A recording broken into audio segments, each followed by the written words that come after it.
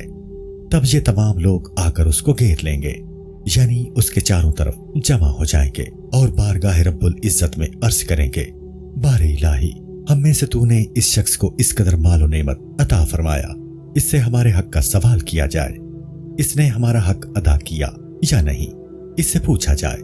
تب اس سے ہر ایک کے حق کی ادائیگی کے بارے میں سوال کیا جائے گا۔ اگر اس سلسلہ میں بھی اس نے کوئی تقصیر نہیں کی ہے، تب حکم ہوگا کہ اس طرح کھڑا رہ، بتلا تو نے ہر اس لقمہ کا شکر ادا کیا جو تو نے کھایا، اور ہر اس نعمت کو